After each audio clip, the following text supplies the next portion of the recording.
kita anamnesis, dan ini yang paling menentukan, saya mau bikin apa, pemfisku akan ke arah mana selanjutnya, penunjangku akan ke arah mana selanjutnya.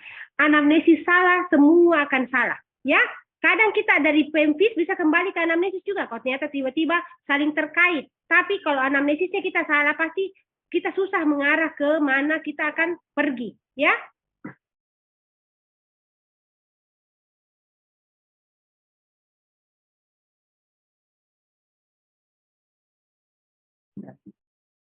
ini kita lihat perpaduan keahlian mewawancarai dan pengetahuan. Artinya kita ada dasar teorinya. Kenapa sebelumnya kita diajarkan di bagian tropis toh?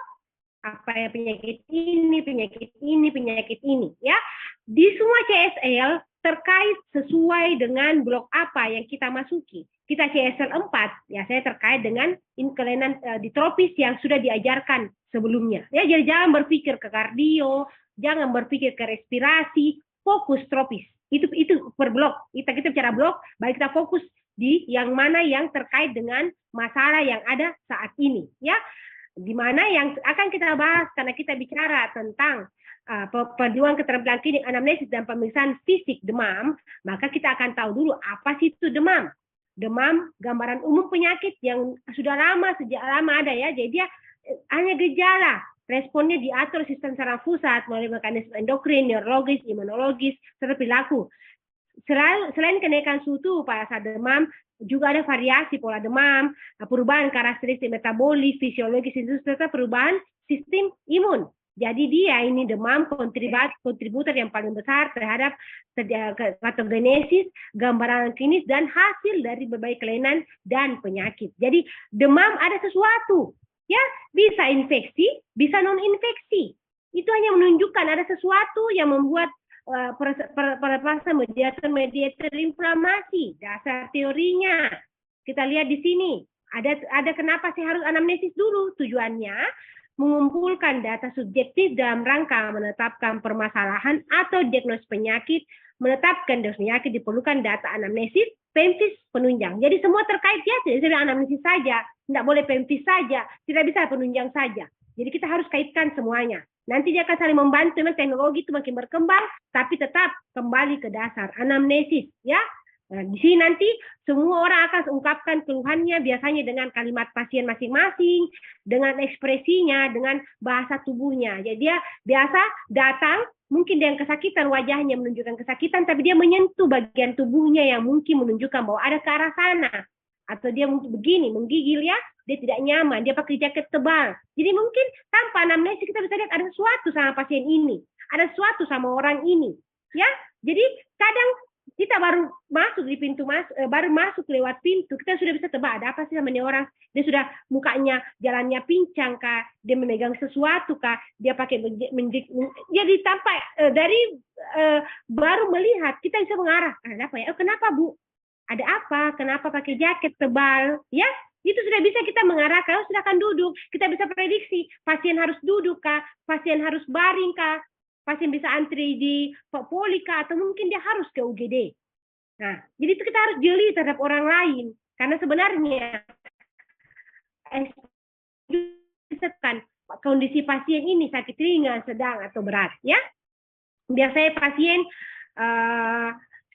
mengungkapkan kalimatnya, tapi kita harus menggali sebenarnya apakah masalah utamanya sesuai dengan keluhan yang disampaikan oleh pasien, ya. Jadi ini dokter diharapkan dapat menangkap tidak hanya kata pasien, namun juga bahasa tubuh pasien dengan menghadapi penyakit yang dihadapinya. Keluhan pasien dapat disebabkan oleh berbagai kemungkinan tersebut dapat dipersempit dengan anamnesis lebih teliti dan dilanjutkan dengan pemeriksaan fisik dan penunjang. Ya, anamnesis dapat langsung secara kepada pasien, kita sebut sebagai auto anamnesis, atau terhadap keluarganya atau pengantarnya kita sebut sebagai allo atau heteroanamnesis, di mana kita bikin allo anamnesis kalau pasien tidak memungkinkan tujuan carai, misalnya orang kedaulatan, anak kecil, dia mungkin afasia, dan semuanya, di mana bisa kita dapatkan data juga bisa auto allo anamnesis saja, atau heteroanamnesis saja, atau allo anamnesis saja, ya, tergantung kondisi pasien.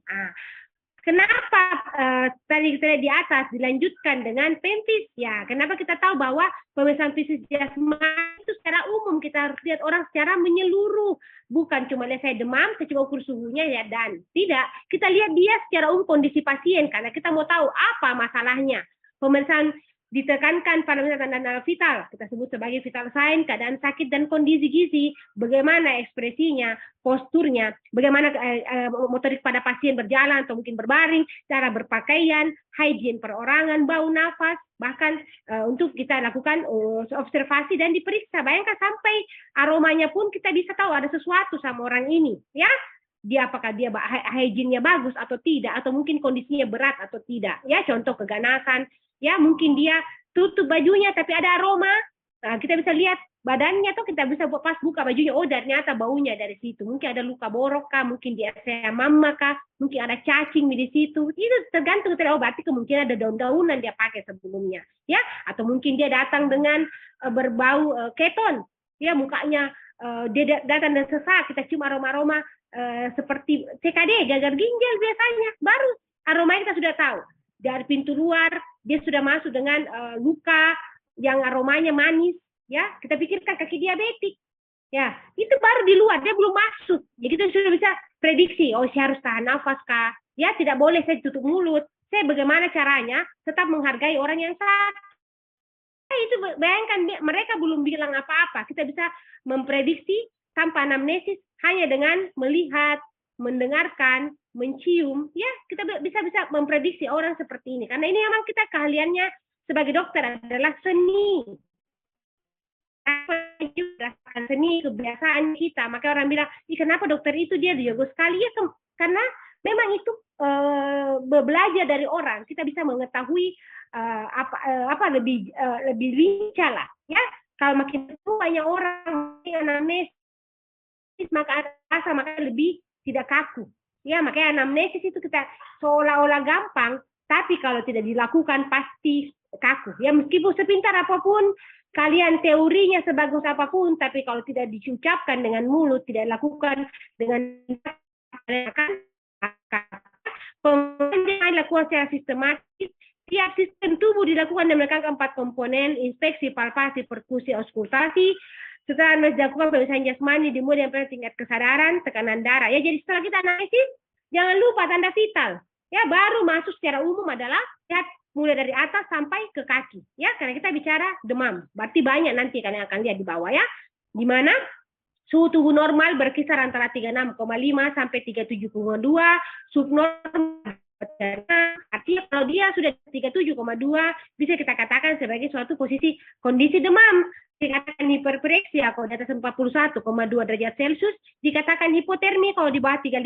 Ya, biasanya juga terdapat perbedaan antara suhu tubuh di aksila oral maupun rektal, di mana perbedaannya biasanya itu sekitar 0,5 dan di suhu rektal biasanya lebih tinggi daripada suhu oral, ya.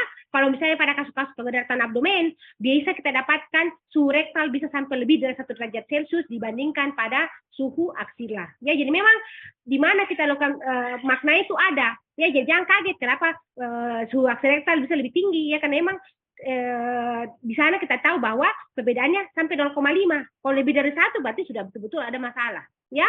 Demam, kalau kita lihat secara teorinya ya pelepasan pirogen, menjadi inflamasi, ya semua ini kita lihat. Nah, nanti tergantung lagi apa diagnosisnya. Meskipun secara umum kalian lihat ini seperti saya bicarain teorinya, nanti juga akan didapatkan beberapa tipe demam. Ada namanya demam septik, ada demam remitten, intermittent, continue, dan siklik. Ya, nah, apa itu septik? Biasanya suhu badannya berangsur naik ke tingkat yang tinggi, terutama pada malam hari. Dia turun pagi hari tapi masih di atas normal. Kalau dia turun sampai normal, kita sebut sebagai demam hektik. Ya, demam remitten, suhu badan turun setiap hari tetapi tidak pernah mencapai suhu badan normal. Perbedaan suhu yang tercatat dapat mencapai derajat dan tidak sebesar perbedaan suhu yang tercatat pada demam septik. Jadi memang hampir mirip, tapi bedanya dia tidak sampai seperti pada demam septik. Dia ada perbedaan suhu yang tidak sampai di 2 derajat. Demam intermittent, pada demam ini suhu badan ke tingkat yang normal selama beberapa jam dalam 1 hari. Bila terjadi setiap 2 hari sekali suter Siana. Kalau ada jedanya 2 hari demam, 2 hari bebas demam, disebut demam kuartana. Kalau demam kontinu, demamnya bervariasi, yang hari tidak lebih 1 derajat. Pada tingkat demam yang terus-menerus tinggi sekali kita sebut sebagai pepereksia, yang tadi kita bilang 41,2. Demam siklik terjadi kenaikan suhu tubuh badan selama beberapa hari, diikuti periode bebas demam beberapa hari, yang kemudian diikuti oleh kenaikan suhu seperti semula. Ya, jadi semua ini suatu tipe demam dihubungkan dengan penyakit. Misalnya paling banyak biasanya kalau mau khas ya intermittent pada orang malaria. Biasa juga orang datang demam-demam, penyebabnya banyak, cari tahu. Begitu gunanya mesis, bisa pada abses, entah dimanapun posisi absesnya, pneumonia, infeksi saluran kencing, ya. Tapi ini semua ada penyebabnya, ya. Nah, namun kadang-kadang sama sekali tidak dapat dihubungkan dengan suatu sebab yang jelas. Itu yang kita sebut sebagai FUO, febris unknown origin. Ya, ada demam pun yang sampai semua kita periksa tidak jelas masalahnya. Itu bisa sebagai suatu FUO. Nah, kalau demam selain infeksi juga disebabkan oleh toksemia. Jadi tidak semua harus ada demam. Bisa toksemia, orang dengan keganasan, atau mungkin reaksi terhadap obat. Nah, bisa juga sebabkan karena ada kerusakan pada pusat regulasi, misalnya pada kondisi-kondisi stroke, perdarahan otak, koma, atau gangguan sentral lainnya. Ya, jadi kalau kalian nanti lihat, memang kalau pusat pernafasan yang bermasalah, pasti demam. Tidak harus oleh karena infeksi. Jadi banyak sekali masalah saat orang demam. Itu yang kita kejar dari anamnesis dan terkait pempis serta penunjang. Makanya kenapa fokus di sini, karena ini paling banyak kasus sekarang adalah demam. Kalian akan bingung nanti waktu CSL karena kalian akan nanti lihat modulnya betul-betul pasti bingung. Ya, makanya saya kasih lihat teorinya secara umum dulu supaya kalian tahu bahwa kita demam itu bukan diagnosis adalah, tapi dia mengarah ke suatu diagnosis penyakit, dia hanya suatu gejala, baik itu infeksi ataupun non infeksi, ya. Pada dasarnya untuk mencapai ketepatan diagnosis penyebab demam diperlukan antara lain ketelitian pengambilan riwayat penyakit pasien, anamnesis, pelaksanaan pemeriksaan fisik penyakit dan evaluasi pemeriksaan laboratorium serta penilaian lainnya secara tepat dan holistik. Jadi memang harus terkait satu sama lain. Itu kenapa nanti kalian tak lihat komposisinya kalian toh ada kompetensi 4A, ada kompetensi 1, ada kompetensi 2, kompetensi 3A, ada kompetensi 3B. Ya, itu kenapa nanti dibagi-bagi. Itu karena ini memang butuh secara holistik semua saling terkait antara satu bidang dengan bidang lainnya. Ya, maka kenapa kalau kalian lihat di rumah sakit, intern akan konsul ke bedah, mungkin konsul ke kulit, ke mata, karena kita saling terkait satu sama lain mencari tahu apa diagnosis suatu pasien. Dan biasanya pasien tidak hanya akan datang dengan satu diagnosis kalau kalian berada di rumah sakit. Beda kalau CSL. Di CSL kalian akan biasanya satu skenario, ya. Dia akan diagnosis pastinya ada, cuma diharapkan ada diagnosis banding, ya. Kalau kalian nanti dapat kasus skenario, dia akan kasih kasus itu jelas lah. Dia tidak mungkin dia kasih bingung kalian. Beda nanti kalau kalian masuk di klinik, kita yang cari tahu apa sih. Nah, makanya biasa mungkin pasien datang, mungkin dia datang dengan DHF, ada tifoidnya, mungkin dia infeksi cacing, ada pemihipertensinya, ada pemidem-nya, mungkin dia ada kaki diabetes, bla bla bla. Semua bisa. Tapi waktu ingat di CSL selalu berdasarkan fokusnya adalah blok di mana kalian berada. Kalian fokus saja pelajarannya sudah luas sekali, ya. Nah, waktu kalian lihat ini, kita akan masuk dengan keterampilan analisis demam. Ya, yang pertama ini diharapkan kalian mampu melakukan analisis sehingga dapat mengumpulkan data mengenai keluhan demam pada pasien dan data lain yang menyertai serta mampu membina komunikasi dokter pasien secara baik dan benar sehingga dapat mengarahkan diagnosis penyakit tropis dengan keluhan utama demam. Ingat ya, di sini dibilang membina komunikasi dokter pasien, bukan lagi menghadapi pasien standar. Berlakulah saya dokter saat ini. Meskipun CSL, manekin pun perlakukan dia seperti manusia. Jangan mentah-mentah manekin, tidak ada tabe-tabe, tidak ada permisi-permisinya. Ya, karena ini sebenarnya latihan, dia akan dijadikan suatu pembiasaan untuk kalian. Jangan menganggap itu lagi bercanda. Ini lagi serius karena kalian akan berhubungan dengan pasien nyata setelah kalian tamat jadi dokter, ya. Apalagi masuk koas. mampu dan terampil melakukan komunikasi dengan pasien, mampu dan terampil membina sambung rasa dan memberikan rasa empati, tunjukkan ekspresi empati bukan simpati. Pasien menangis, juga menangis, itu namanya simpati. Empati, kita bisa tahu orang kesakitan ya jangan ketahui sakit si pasien tai kodong kasihan ibu ini ya tidaklah. Empati, ekspresinya kalian bisa datar, ekspresinya boleh menunjukkan rasa kesakitan, tapi tidak ikut larut di dalamnya. Mampu dan terampil menggali informasi mengenai demam yang dialami pasien, mampu dan terampil melakukan analisis terpimpi yang mengarah ke diagnosis penyakit tropis dengan keluhan utama demam, mampu dan terampil menginformasikan kepada pasien mengenai tindakan selanjutnya yang akan dilakukan berdasarkan hasil anamnesis yang telah dikumpulkan, mampu dan terampil membuat resume dari semua informasi yang didapat pada anamnesis dengan keluhan demam. Ya, jadi kalian nggak sambung semua sampai akhirnya terakhirnya adalah harus ada resumenya dan akan ada diagnosis serta diagnosis banding dari sementaranya ya. Langkah-langkahnya secara umumnya adalah alat tentukan kalau untuk anamnesis ya secara umum standar ya ada satu penderita, satu pasien serta pulpen, kemudian menggunakan metode pembelajarannya baik secara diskusi, ceramah, demonstrasi dengan panduan belajar, ikut dalam partisipasi aktif dalam simulasi yang dilakukan pada praktikum nanti. Kemudian akan ada penilaian, kita mencek berdasarkan daftar tilik dengan sistem skor yang telah ditentukan, di mana nanti disesuaikan kondisinya, bagaimana akan ada permulaan pengantar seperti sekarang, kemudian ada demonstrasi, praktik permainan, artinya kalian harus punya pasangan untuk melakukannya, karena kalian harus bisa jadi dokter yang untuk anamnesis. Yang sebenarnya kalau kalian anamnesis yang paling susah itu pasien, ya, karena dia harus kasih jawaban sesuai diagnosis tuh. Jadi pasien itu lebih susah sebenarnya kalau kalian disuruh bilang, saya mau jadi pasien, saya mau jadi dokter, paling susah itu pasien, karena dia tahu teorinya, tuh. Nah, itu kalau kalian bermain peran. Nah, pasien harus mengetahui teori dan dokternya sebagai dokter harus tahu kira-kira ini pasien ini mau ke arah mana dia mengarahkan. Nah, itu permainan perannya di situ, ya. Kalau ada skenario yang diberikan, kalian lihat anamnesisnya saja, nanti kita lihat terakhirnya, ya. Ingat, ini sebenarnya dari awal sudah pernah diterangkan sebelumnya, hanya mengingatkan kembali. Langkah sistematis pengambilan data anamnesis adalah mulai dari identitas, keluhan utama, riwayat penyakit sekarang, riwayat penyakit dahulu, riwayat kebiasaan sosial, ekonomi, dan budaya, serta riwayat keluarga. Anamnesis sistem disimpan terakhir, tapi biasanya dia akan terkait dengan riwayat penyakit, ya. Kenapa kita supaya jangan lupa untuk melakukan anamnesis sistem. Ingat itu, dan jangan lupa meskipun di data nanti akan ada informasi sekilas tentang pasien, tetap kalian harus melakukan yang namanya identitas. Jangan lupa untuk tanyakan siapa pasiennya, toh berapa umurnya, apa pekerjaannya, ya.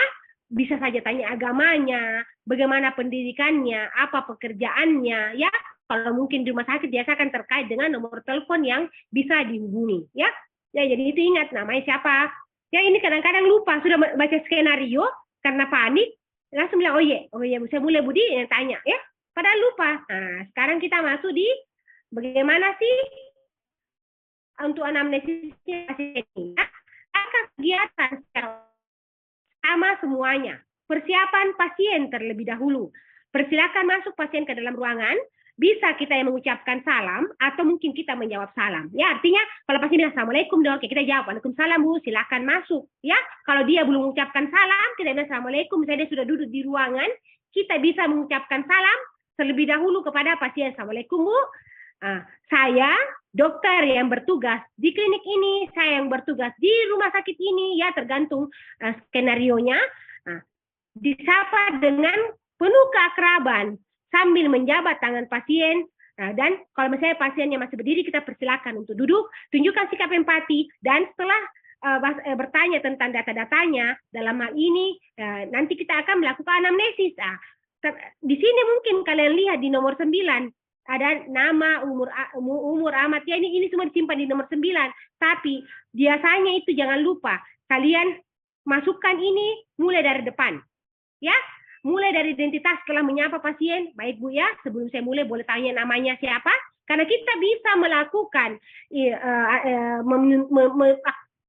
menjelaskan apa tujuan pemeriksaan, apa manfaatnya setelah tahu orangnya dulu. Ya, cuman kenapa disimpan di bawah supaya kalian ingat alur untuk seperti ini.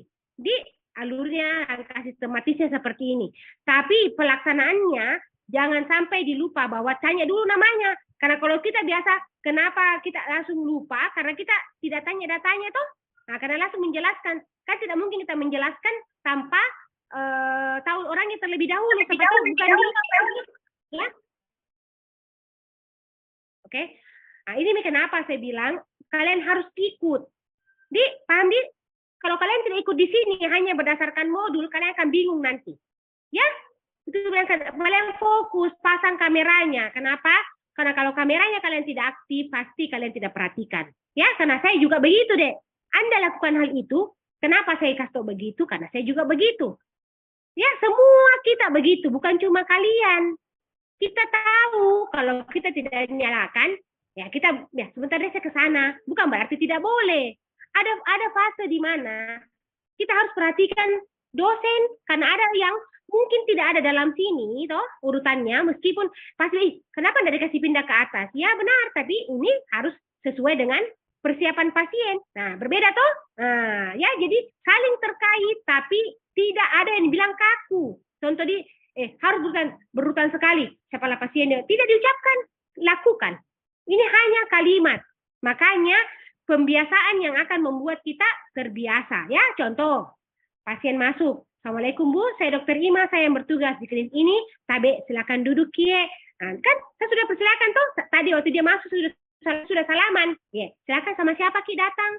Ya, sendiri Dok. Oh iya, kalau mungkin ada keluarga di luar menunggu, silakan boleh masuk ya kalau satu orang. Biasa kita siapkan 2 kursi ya. Kalau enggak Dok, saya cuma sendiri. Oke, silakan masuk.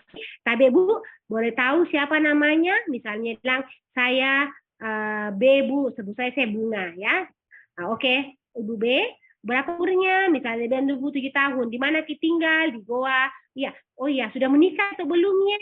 Nah, saya bilang, sudah Mi Dok. Oh iya, berapa anaknya? Itu sebenarnya kita untuk mengakrabkan kepada pasien sambil kita cari tahu kira-kira ke arah mana pasien ini. Ya, kita pendidikannya boleh tahu atau mungkin sementara bekerja saat ini. Oh iya Dok, saya juga bekerja. Ya, oh bekerja penuh tidak jadwalnya.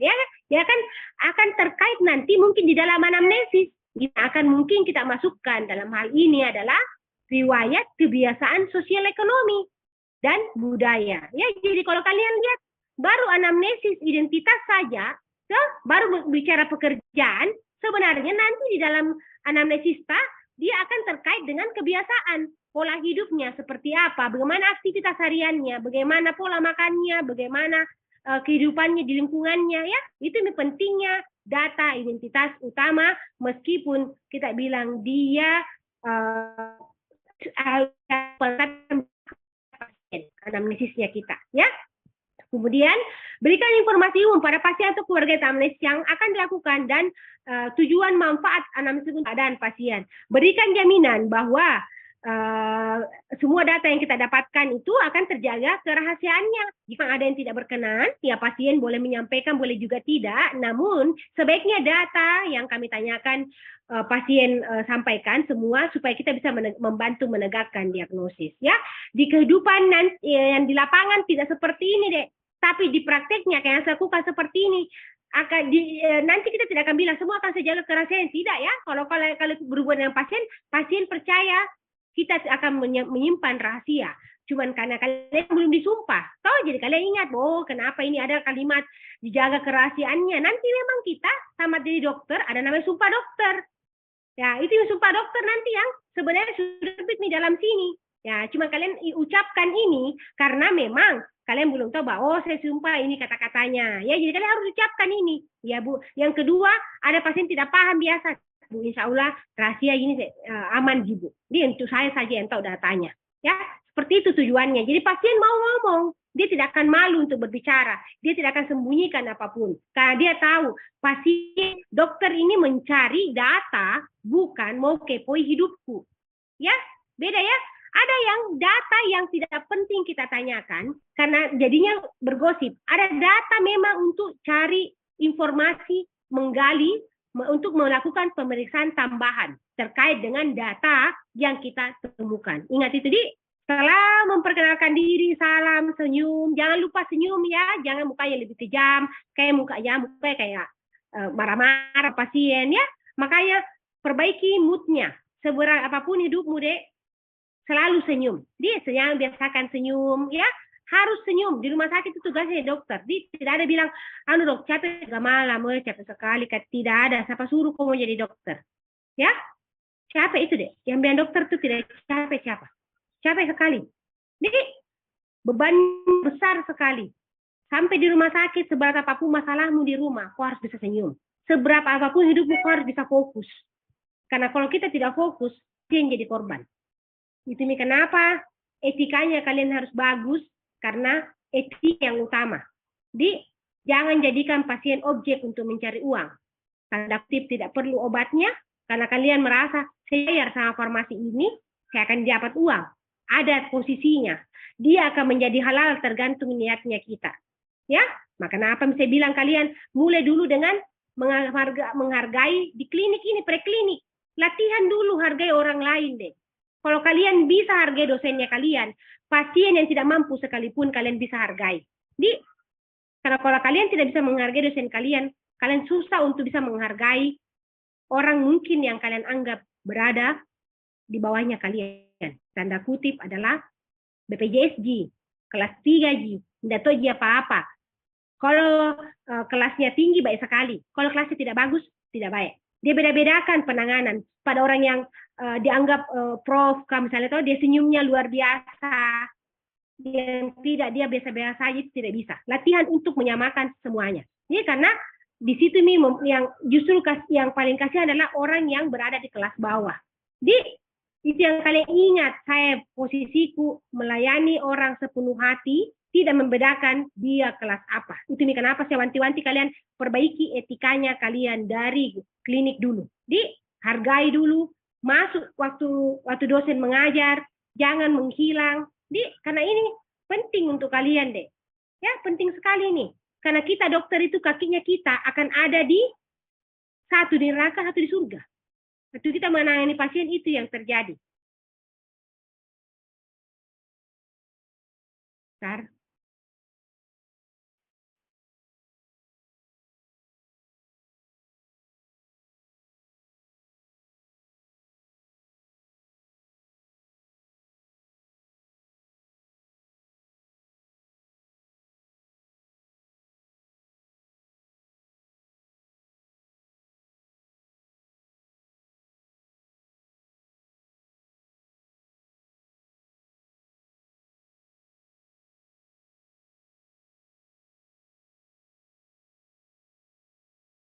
Saya lanjut ya.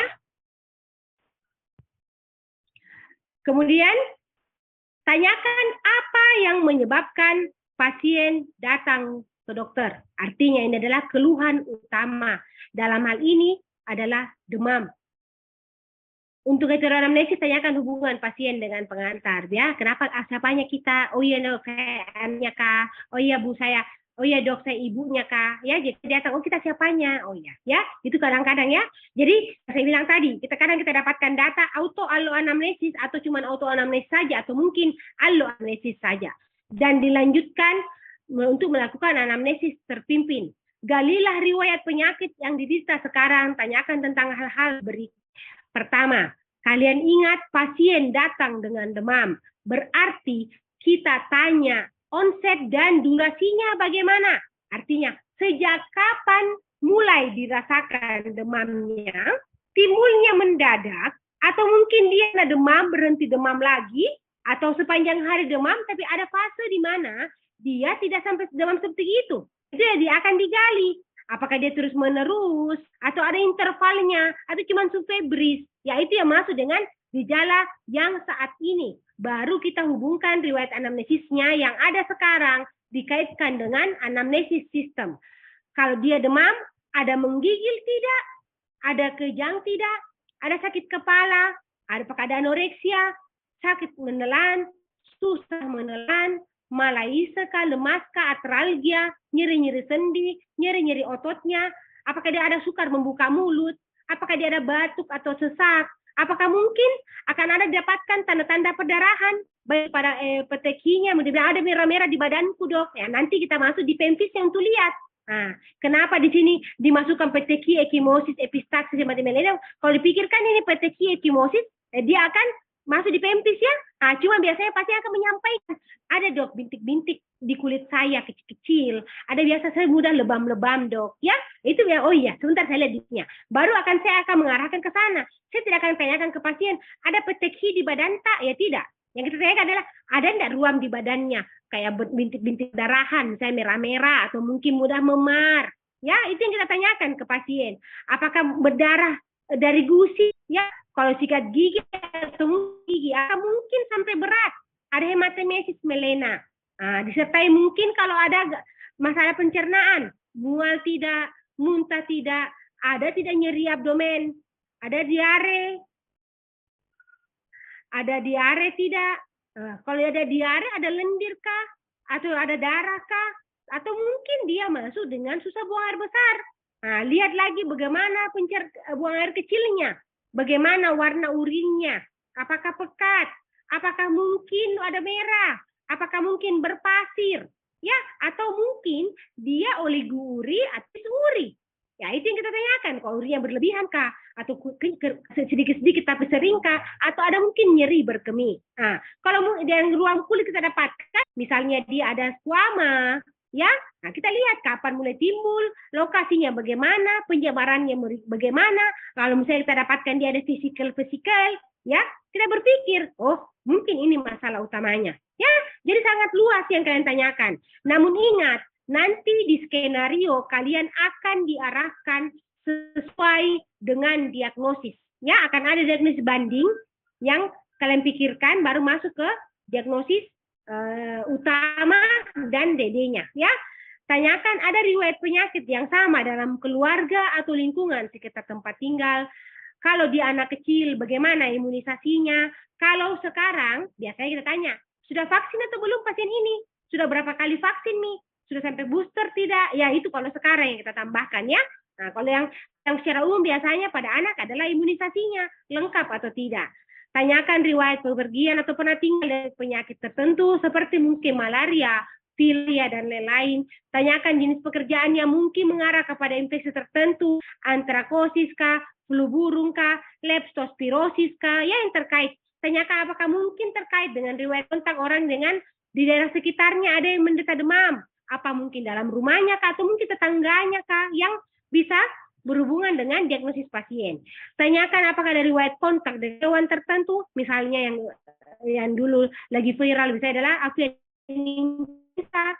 Tanyakan apakah pasien selama sakit ada riwayat pengobatan atau tidak pernah sama sekali. Kalau ada obatnya, obat apa yang diminum, dan apakah itu beli sendiri, beri dokter. Ya, jadi itu riwayat pengobatan. Dan terakhir adalah kita lakukan anamnesis dan mengakhiri anamnesis, membuat resume dari hasil anamnesis dan merencanakan tindak lanjut. Jadi kita sampaikan kepada pasien bahwa fase ini adalah hanya fase awal dari serangkaian pemeriksaan untuk dapat mengetahui penyakit yang diderita pasien dan masih ada diperlukan pemeriksaan fisik untuk mempertajam diagnosis. Jadi biasanya para pasien kita sampaikan bahwa tadi Pak anamnesisnya sekian, boleh saya ulang terlebih dahulu? Nah ini biasanya kita mau satu diagnosis banding dan diagnosis dengan mengulang keluhan yang pasien sampaikan. Dari analisis tadi Pak saya dapatkan bla bla bla bla bla. Pak, bagaimana Pak? Sudah sesuai atau mungkin ada yang saya belum tanyakan atau ada yang mau Bapak sampaikan tapi saya belum tanyakan, boleh disampaikan. Oh, dia bilang, sudah tidak ada dok. Baik Pak, terima kasih banyak. Saya perkirakan Bapak ada menderita suatu dari anamnesis saya. Yang pertama saat ini kemungkinan diagnosis utamanya adalah suspek ini. Diagnosis bandingnya ini. Nah, untuk selanjutnya saya akan mengarah ke pemeriksaan lanjutnya, baik itu pemeriksaan fisik dan pemeriksaan penunjang. Nanti di pemeriksaan fisik mungkin ada rasa tidak nyaman, saya akan berusaha membuat senyaman mungkin Pak ya. Saya akan memeriksa bagian tubuh terkait dengan diagnosis yang saya perkirakan. Bagaimanakah Pak? atau ibu, apakah bersedia atau tidak? Kalau bilang, baik dok, saya bersedia. Baik, silakan ke tempat pemeriksaan. Biasanya orang ke kasih pemeriksaan. Saya cuci tangan terlebih dahulu ya. Jadi kita cuci tangan sambil dia mengarah ke ruang pemeriksaan. Kalau seandainya sebelum dia mengarah ke ruang pemeriksaan, ada nanti kita selanjutnya ya, sebentar ya, kita lanjut dulu ke yang selanjutnya. Ini status pasien.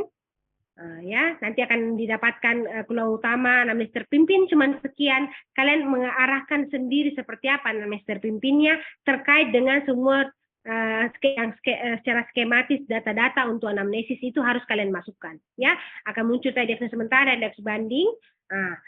Akan ada penilaian.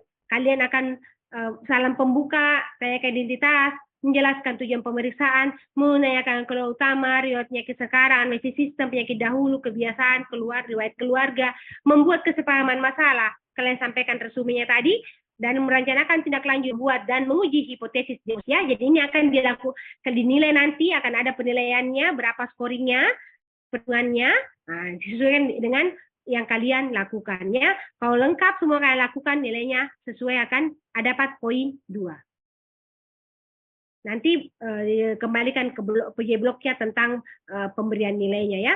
Kemudian yang tadi karena saya sudah minta izin, otomatis saya akan masuk yang namanya pemeriksaan fisik pasien. Karena tadi dia masuk dengan demam, saya arahkan dia seperti apa.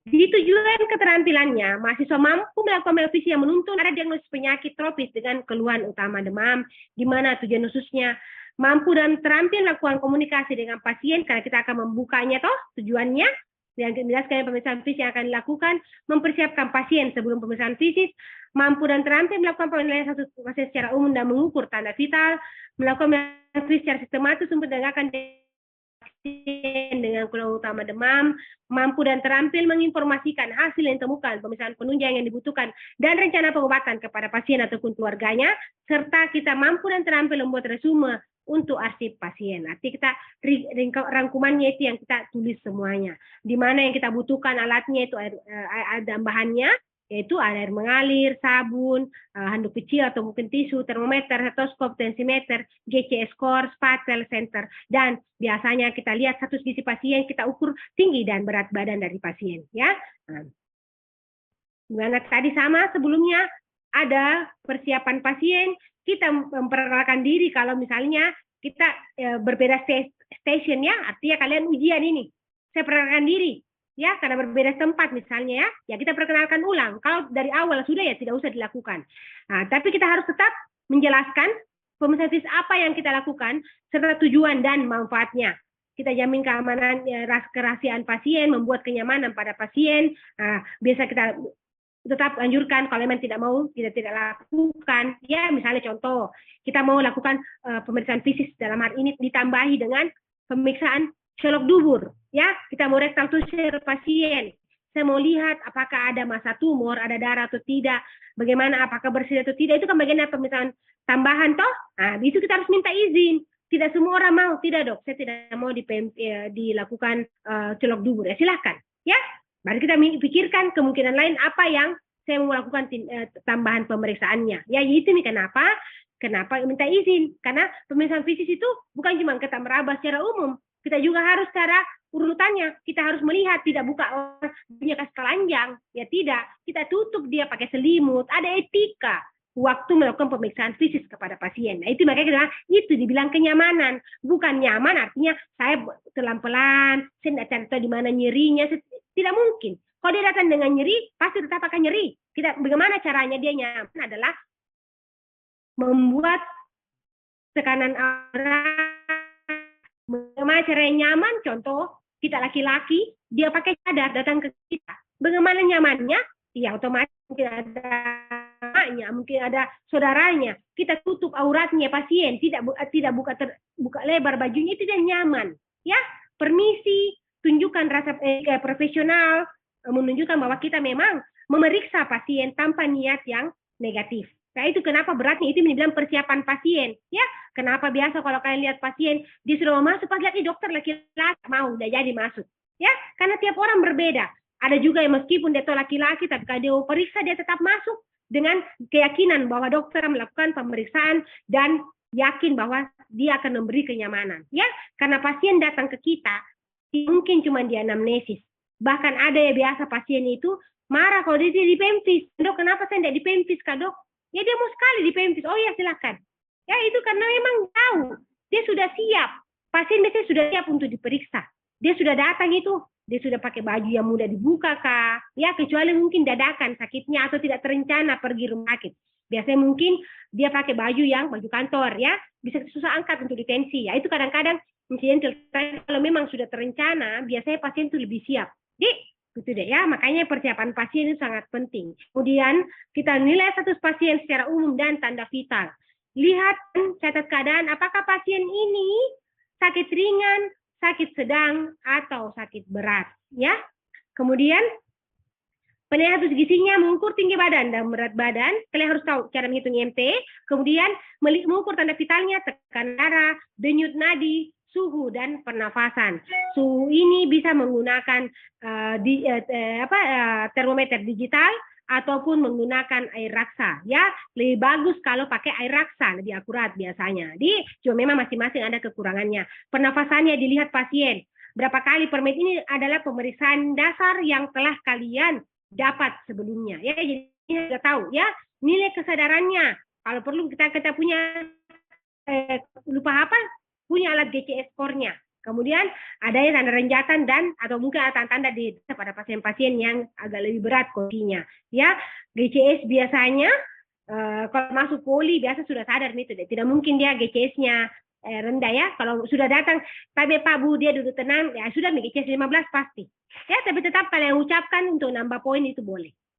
Dan masuklah kita pemeriksaan fisik dengan diagnosis pasien dengan utama demam, memulai dengan mengucapkan bismillah sebelum melakukan pemeriksaan. Sampai pagi saya mulai pemeriksaan ya, bismillah Pak. Oke, boleh melihat ke atas Pak. Ya ini ya, anemis tidak, terus tidak. Ada tidak resus adonikus kaku badannya ya, kita lihat. Nah, kemudian anemis atau jadi intinya semua ingat ya, semua nanti kelas sebelumnya ini tidak selalu harus kalian ucapkan waktu ujian, tapi waktu latihan evaluasi kalian lakukan untuk karena soal itu berbeda-beda. Jadi kenapa ini dikasih lihat? Karena secara umum yang kita lihat di atas akan ada diagnosisnya kita kemana, ya. Anemis, ikterus, edema, apakah dia di mata, apakah di tungkai, ya kita lihat secara umum. Kemudian kalau kita curiga dia ada tifoid, apakah ada lidah kotor kah? Kalau dia sudah memberat, biasanya mungkin maksudnya kesadaran menurun, rambut kering, bibir kering atau terbelah-belah atau terkelupas, lihat mulutnya orang dari atas ke bawah ya, apakah ada koplik spot, apakah ada embam putih kalau pada tonsil, kemerahan pada faring, laring, ya, ada perdarahan gusi, ada trismus tidak, kaku tidak, dan terbuka mulutnya, kemudian gak refleksnya, ya kita buka pasien dengan spatel, kalau dia ada tanda-tanda kejang, biasanya itu gak refleksnya positif, periksa karotisnya pasien, ada ndak pembesaran tanda-tanda bullneck, ya, nah, kemudian ada ndak nyeri tekan, ya, bisa saja kalau memang kelainan tiroid, ya itu nanti masuk di tiroid. Ya, ini kenapa dia mengarah ke sini, karena paling banyak adalah infeksi. Jadi, apakah ada manifestasi perdarahan tadi? Atau kita bilang ada bintik-bintik di badanku merah-merah dok. Oh ya oke. Kita pikirkan, apakah mungkin dia peteki, ekimosis kah? Ya kemudian, apakah ada perdarahan epistaksis? Perdarahan lewat hidung kah? Perdarahan lewat gusi kah? Apakah mungkin kalau berat bisa sampai hematemesis dan melena? Ya. Kemudian kalau tidak perdarahannya tidak kita dengan provokasi, kita lakukan namanya uji tourniquet. Apakah ada tidak fluoresensi pada kulit tadi? Nah, bagaimana? Apakah mungkin dia makula kah, papula kah, vesikel kah, krusta kah? Bagaimana? Apakah dia polimorf kah, universal kah, bilateral kah, unilateral kah? Itu yang kita lihat secara umum. Kemudian masuk pemeriksaan fisis toraks. Secara ini adalah inspeksi, palpasi, perkusi, dan auskultasi ya dari atas sampai bawah. Lihat bagaimana dadanya, apakah simetris atau tidak, apakah ada massa tumor, pada pasien, apakah menggunakan otot-otot bantu nafas, yaitu inspeksi, kemudian palpasi, kita lihat ada masa tumor, kita raba apakah ada masa tumor, ada nyeri tekan, bagaimana vokal primitusnya, ya, kemudian lakukan auskultasi, apakah bagaimana bunyi pernafasan pada pasien, apakah ada bunyi tambahan, bagaimana bunyi pernafasannya, apakah ada vesikuler, bronkofesikuler, atau mungkin dia bronkial, apakah ada bunyi tambahan baik itu ronki ataupun wheezing. Kemudian masuk ke pemeriksaan masuk ke perkusi, ya, perkusi dalam hal ini perkusi perbandingan kiri dan kanan. Nah, kita harus lihat kiri dan kanan, apakah ada yang satu sisi yang tidak sama, ya, apakah ada yang pekat, apakah dia hipersonor, apakah dia mungkin sonor, ya. Kemudian masuk di abdomen, kita mulai dengan secara unjuk sama tadi, bagaimana, apakah dia cembung kah, apa dia cekung kah, lihat tanda-tanda pembesaran organ, ya, apakah hepatomegali, splenomegali, asites, hipertoni, otot abdomen. Kita lihat hepatomegali, splenomegali, mungkin saja pasien dengan malaria yang berat, ya, mungkin dia keganasan, pada keganasan darah, ya. Jadi itu terkait juga kenapa bicarakan hepatomegali, splenomegali, ya. Nah, kemudian ada rasa kaku pada pasien osteotonus. Kita pasien dalam posisi supine, kita masukkan tangannya kita ke belakang. Nah, kalau dia masih bisa masuk atau tidak, apakah kita nilai apakah dia positif atau tidak. Kemudian lihat bagaimana tungkainya pasien, muskuloskeletal secara umum, apakah ada spasme anggota gerak, apakah ada hiperrefleksia, apakah ada nyeri tekan pada otot, ya. Kemudian masuk pembicaraan kelenjar limfe yang terkait, bisa pada aksila, bisa pada inguinal. Biasanya ada tanda-tanda infeksi kalau dia membesar, atau mungkin kita dapatkan pada leher, ya. Ini kelenjar limfe pada leher kah, ya, aksila dan inguinal, ya. Pada leher tergantung masalahnya, cuma kalau pada kita lihat secara umum ini adalah demam mengarah ke kelainan trofis, ya, kita kenapa dia dominannya adalah aksila dan inguinal, mau lihat secara umumnya. Kemudian setelah selesai, pastikan kita tidak meninggalkan pasien asal-asal begitu. Setelah tadi Pak selesai pemeriksaan, silakan menggunakan bajunya sambil kita tutup kembali toh. Nah, tadi selesai saya periksa, kita kan dia pakai selimut biasa pasien toh, karena kita sudah buka bajunya, ya, terutama perempuan. Nah, kita kan sempat kasih turun atau tutup abdomen toh. Waktu kita sudah selesai pemeriksaan, kita angkat kembali bajunya ke atas, ya. Tadi untuk pemeriksaan tungkai masuk di untuk muskuloskeletalnya, dan tadi ada udem tuh yang kita lihat di atas, entah udem pretibialus, sumpeda, atau mungkin dia udem anasarka, atau mungkin hanya di daerah mata saja. Itu tujuannya melihat udem secara umum, ya. Kemudian jelaskan pada pasien, dan kalau tentang hasil yang ditemukan, jelaskan bahwa untuk masih ada pemeriksaan penunjang, apa rencananya kita, bagaimana prognosis pada pasien. Nah, lakukan konseling dengan menjelaskan tentang penyakit, diagnosis, terutama tentang keberhasilan terapi. Jelaskan aturan pengobatan, dan pastikan pasien atau pengantarnya akan mematuhi aturan pengobatan yang akan diterimanya. Ucapkan salam pemeriksaan dengan pasien, berikan nyamanan dengan harapan akan kesembuhan. Membuat resume untuk arti pasien, resume secara keseluruhan, anamnesis, pemfis, pengobatan yang direncanakan, dan penunjang yang diminta sebagai arsip pasien. Ini biasanya, ya, ke anamnesis tadi, itu tadi kalau cuma anamnesis, kalau ini adalah ada anamnesisnya, ada pemfisnya. Nah, pemfisnya bisa kepala, leher, toras, jantung, ya, abdomen, ekstremitas, dan status lokalis. Di sini adalah contoh kalau kita dapat ruam-ruam di badannya, ada petechitida, ya, di mana status lokalisnya yang dominan.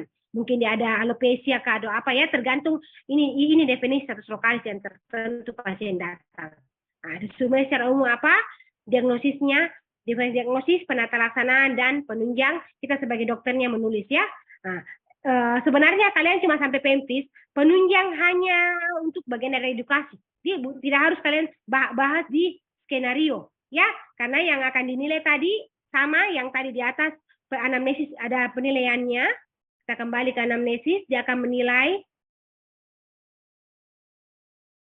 Ya, ini, ya, yang dinilai hanya salam pembuka, tujuan pemeriksaan, keluhan utama, riwayat penyakit sekarang, penyakit dahulu, anamnesis sistem, kebiasaan, keluarga, kesepahaman masalah, dan tindak lanjut. Ya, jadi pemfis ya, saya mau bikin, ya.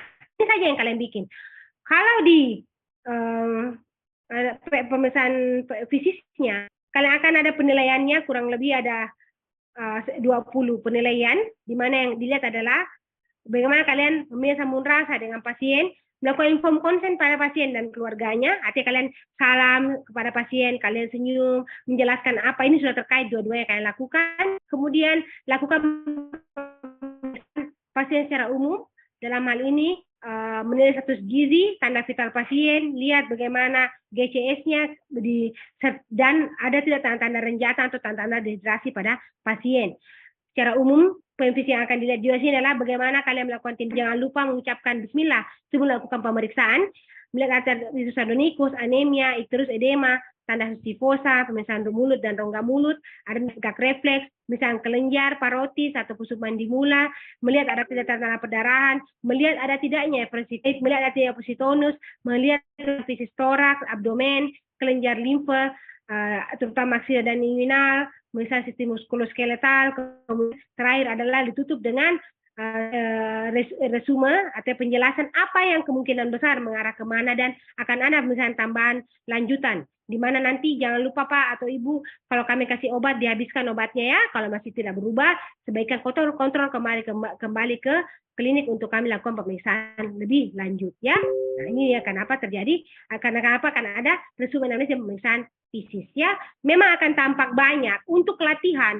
Kalian harus lakukan semuanya, akan ada scoringnya. Namun nanti ujian OK-nya tetap kalian akan diarahkan sesuai dengan diagnosisnya pasien. Ya, cuma itu memang akan berat jadinya ya. Tetap ingat, karena kita di blog infeksi trofis bukan satu saja modul, tuh banyak modul ya. Iya, kenapa kalau kalian biasakan di sini, kalian akan terbiasa untuk bikin analisis yang lainnya. Ini contoh skenario. Secara umum sama ya, serahkan diri. Ya ini secara umum tanpa data. Dia cuma menjelaskan apa itu riwayat penyakit sekarang, apa itu riwayat penyakit dahulu, apa itu anamnesis sistem, bagaimana itu riwayat pribadi sosial, ekonomi, dan budaya, bagaimana riwayat keluarga, membuat menguji diagnosis, membuat kesalahpahaman sastra, merencanakan tindak lanjut. Ini secara umum Nah, saya akan kasih contoh pasien salah satu, tapi tidak akan seperti ini yang kalian dapatkan nanti, tapi ini untuk mengarahkan saja. Ya, ini yang kalian lihat adalah resume setelah saya anamnesis pasien. Ya, masuk dengan laki-laki, Tuan N, umur 23 tahun, agama sesuai dengan yang pasien anut, pendidikan atau pekerjaan saat ini adalah karyawan swasta, pasien menikah, tinggal di Antang, nomor telepon yang diharapkan, ada nama keluarga yang bisa dihubungi, masuk dengan keluhan utama demam. Demam dialami sejak 4 hari dan makin memberat dalam 2 hari terakhir. Demam dirasakan makin meningkat, terutama malam hari, juga disertai menggigil, nyeri-nyeri sendi, dan otot, ada sakit kepala, rasa lemas, pusing, mual, dan kadang muntah, serta ada nyeri perut. Nafsu makan berkurang sudah 3 hari, pasien merasa nyaman jika makan tidak terlalu banyak karena perut rasakan penuh, tidak ada batuk, flu maupun nyeri menahan, tidak ada perdarahan gusi, buang air kecil dan air besar lancar, tidak ada riwayat alergi dan tidak ada ruam-ruam pada kulit, tidak ada keluhan yang sama dalam keluarga, riwayat di sekitar ada yang menderita demam berdarah tidak diketahui, riwayat opname 2 tahun yang lalu diagnosis demam tifoid, riwayat membersihkan rumah oleh karena banjir 1 minggu yang lalu, pasien pernah tinggal dari endemik malaria saat masih kecil, pasien selama demam hanya mengkonsumsi paracetamol dan multivitamin. Ya, kalau kalian lihat anamnesisnya, otomatis saya akan mengarahkan dominannya adalah diagnosis sementara adalah demam tifoid. Nah, namun tetap saya akan lakukan diagnosis banding. Apakah dia demam dengue, apakah dia leptospirosis atau mungkin malaria. Ya, karena kan dia kayak banyak toh. Nah, itu nih kenapa kita kembali teorinya seperti apa. Kita kembalikan, kita lihat ya. Kalau demam tifoid secara teorinya adalah biasanya pasien datang dengan demam. Demamnya naik turun, meningkat pada malam hari. Ya, tanda kutip, kalau kalian baca teori secara umum biasanya harus ada demam lebih dari 7 hari. Toh? Nah, tapi dia hasil kalau kalian lihat dari anamnesis, dia bilang meningkat pada malam hari. Ya, yang lain tidak seperti itu. Nah, tapi kita tetap pikirkan akan ada penunjang. Itu kenapa anamnesis akan terkait dengan PEMFIS dan akan terkait dengan penunjang. Ingat, tidak boleh berdiri sendiri. Ya, meskipun anamnesisku mengarah ke tifoid, toh, Tapi kalau PEMFIS penunjang tidak mendukung ya tidak bisa. Ya, tapi anamnesis bisa menegakkan diagnosis itulah kurang lebih 70 sampai 80%. Makanya anamnesisnya harus benar. Kita lihat tadi toh ada pusing, kadang-kadang ada nyeri daerah frontal, nyeri otot, pegal-pegal, insomnia, anoreksia, mual muntah. Bisa ada konstipasi, meteorisme atau diare, nyeri abdomen, dan buang air kecil bercampur darah kalau berat. Pada anak-anak bisa dapat kejang demam. Biasanya ini demam tinggi dapat jadi terus-menerus hingga minggu kedua. Ada hubungannya dengan faktor higien pribadi dan sanitasi lingkungan yang kurang. PEMFIS-nya suhu tinggi, bau mulut karena demam lama, bibir kering pecah-pecah, lidah kotor, meskipun pada anak jarang ditemukan. Biasanya pada orang lidah kotor dia ujung dan tepi lidah kemerahan dan tremor ya. Ada nyeri tekai epigastrik. Kadang kalau sudah berat bisa terjadi hepatosplenomegali yang kita sampaikan ini ya hepatitis tifosa ya, meskipun mungkin sekarang kasus sekarang kalau bisa berat bisa jadi kita dapatkan. Dan ada bradikardi relatif, yaitu adalah di mana terjadi peningkatan suhu tubuh yang tidak diikuti oleh peningkatan frekuensi nadi ya, dia tidak sejalan frekuensi nadinya dengan peningkatan suhunya.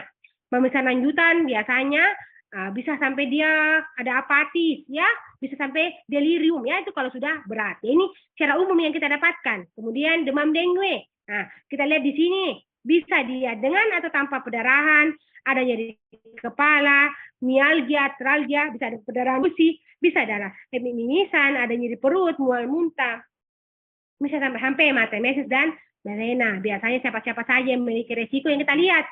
Ada orang-orang yang padat penduduk, suhunya pada musim-musim panas atau kelembaban tinggi mudah terjadi, sekitar rumah banyak genangan air. Ya, ini semua yang mengarah ke arah anamnesis demam dengue. Meskipun saya tidak tahu, ya, tapi kan nanti yang bisa melihat ada penunjang toh PEMFIS juga. Ya kita mungkin lakukan adalah kita lihat ada enggak rampelitnya.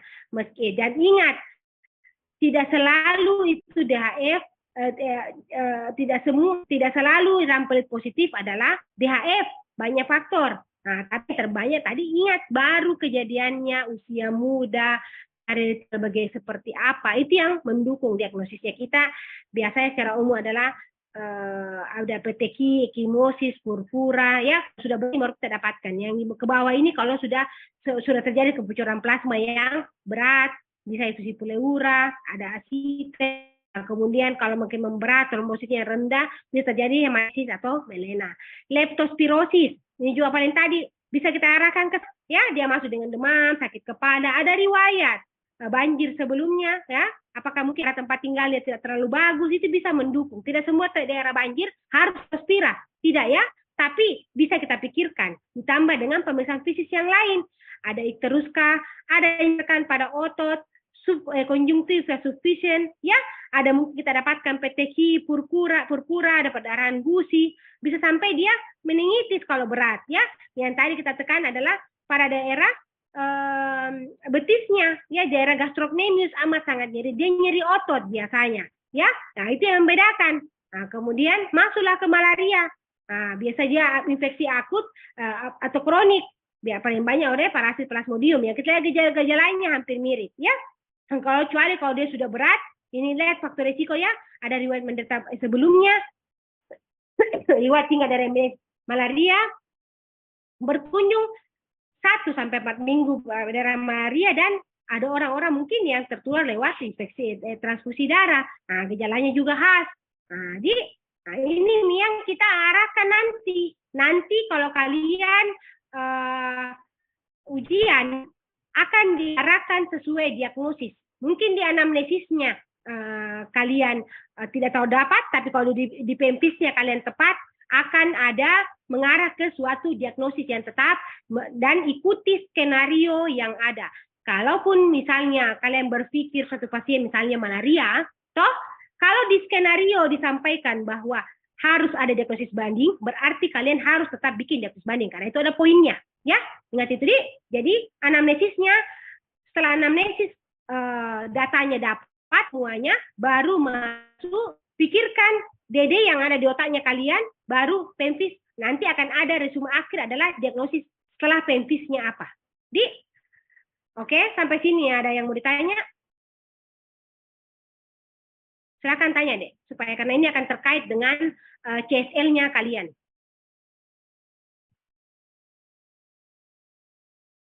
Ada?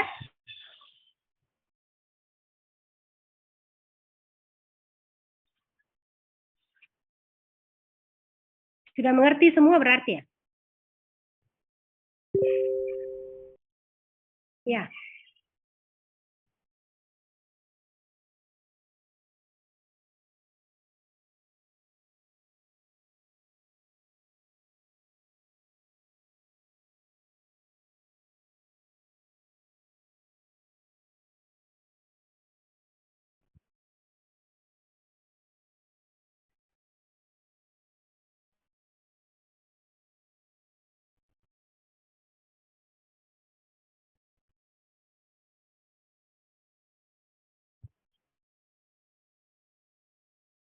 Ada yang mau bertanya, Dek?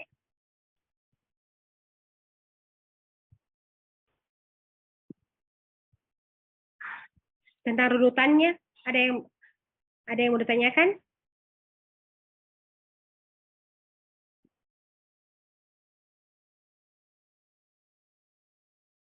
Tidak tahu ada yang mau ditanyakan atau sudah mengerti sekali? Mana ketuanya? Tapi dok, atas nama Andi Rehan dok. Ya, Rehan, mengerti atau bingung? Siapa yang titik-titik ini tak jelas? Namanya titik, gambarnya juga titik. Siapa ini? Berapa ketua kelas? Berapa jumlahnya kalian? Tapi dok, 126 dengan kakak-kakak retaker dok. Siapa ini titik kira-kira? Faiz Aslam Nur pakai 2 device, mana device satunya? Tapi dok, pakai 2 device dok. Yang satunya ada? Tapi dok, yang ini device satunya dok. Ada yang mau ditanyakan?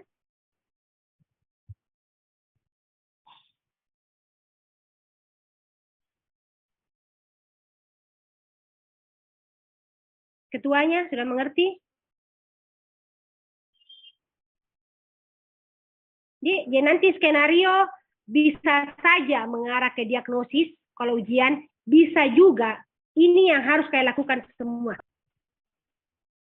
Ya, semuanya harus kalian lakukan pemeriksaan PMFIS-nya ini ya. Kalian harus ucapkan semuanya. Nanti tergantung skenario dari yang dibuat oleh masing-masing penguji. Jadi bisa sebut berdasarkan skenario, bisa juga harus disebutkan semuanya. Jadi sudah? Sudah tidak ada yang ditanyakan?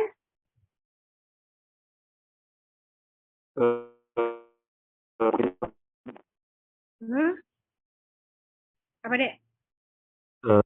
Tapi dok, jika sekiranya diminta file Word-nya dok untuk dijadikan bahan pembelajaran.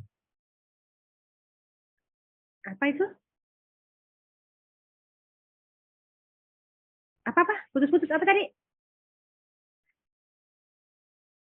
Tapi dok, jika sekiranya diizinkan, boleh diminta file Word-nya dok untuk dijadikan bahan pembelajaran. Eka, yang pasti nih.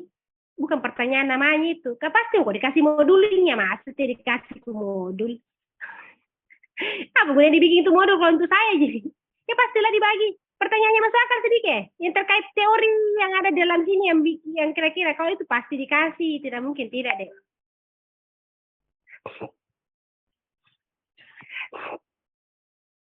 Nggak mungkin tidak dikasih ya. Itu aja intinya. Tidak mungkin tidak dikasih. Setidaknya 2 hari sebelum atau sehari sebelum itu harus sudah kalian baca modul karena masuk dalam ruangan harus sudah tahu. Di kapan rencananya ini kan kegiatannya, Ketua? Tapi dok, minggu depan hari Senin sudah offline dok. Oke.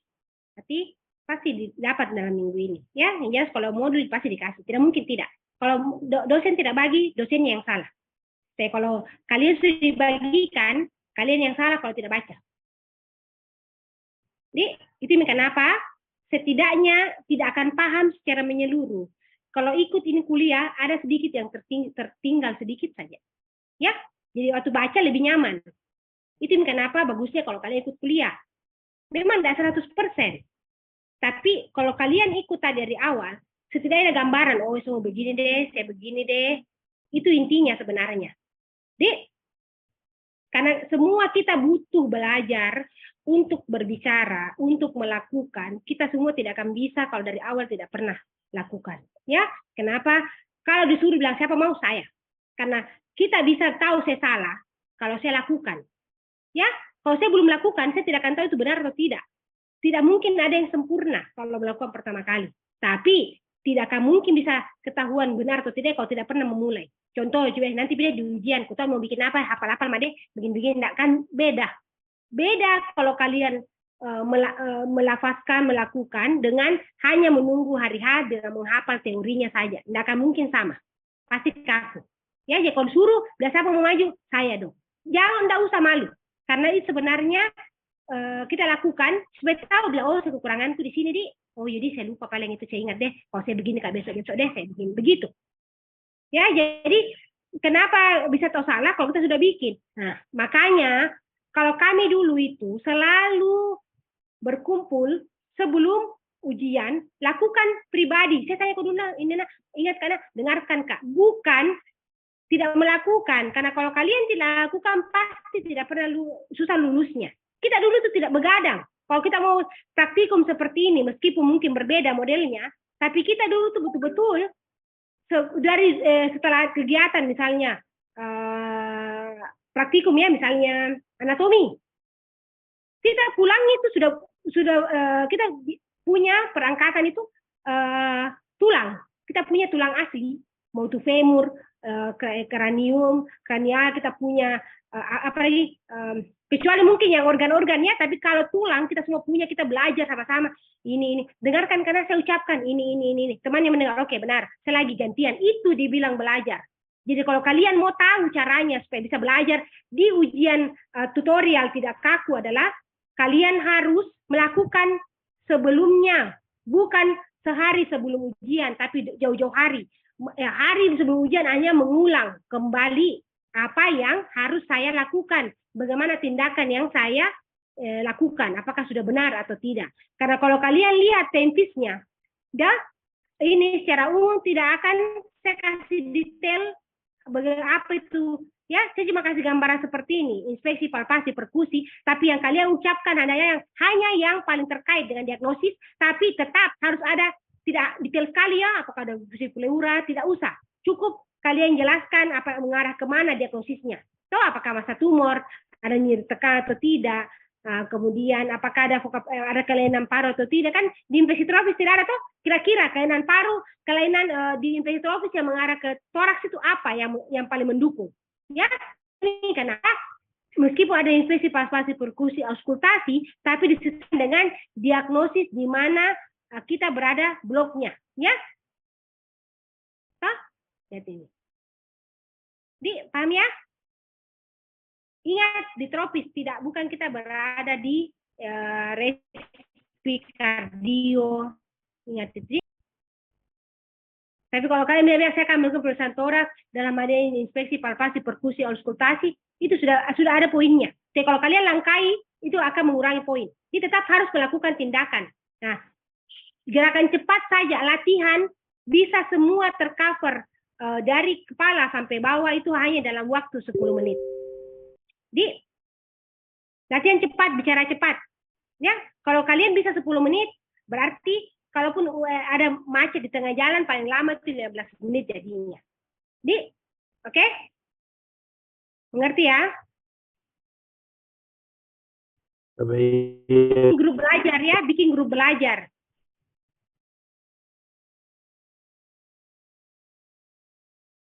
Oke, kalau sudah tidak ada, kita stop saja pertemuan hari ini. Kalian mulai lanjut dengan belajar. Setelah ini apa, Ketua?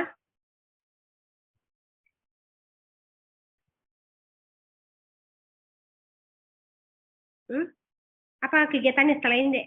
Setelah duhur?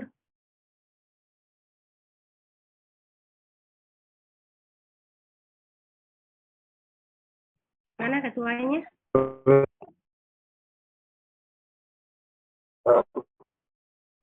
Masih ada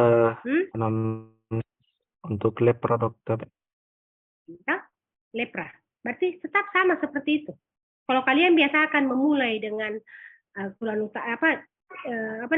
mulai dengan persiapan pasien, sama semua deh. Tidak ada bedanya. Yang berbeda hanya pas masuk ke anamnesisnya. Itu bedanya. Tapi permulaannya selalu identitas pasien. Itu selalu jangan sampai lupa. Bagaimana menyapa pasien, ucapkan salam, wajahnya ramah, mengarah ke auto atau alo anamnesis. Itu yang kalian ingat. Dah? Oke, makasih banyak untuk waktunya pada hari ini. Semoga bermanfaat. Sampai jumpa di CSL minggu depan. Dan saya harap bagi temannya yang tidak hadir, sampaikan untuk bertanya kepada yang hadir. Ya, dan baca modul sebelum masuk ke dalam ruang kegiatan supaya tidak bingung di dalam. Yang kedua, mengganggu jalannya kegiatan. Ya, belum dapat modul, belum apa, tidak bisa. Ya, ini ketuanya menghubungi semua dosen untuk memberikan modul yang akan kalian gunakan. Oke, makasih banyak. Assalamualaikum warahmatullahi wabarakatuh.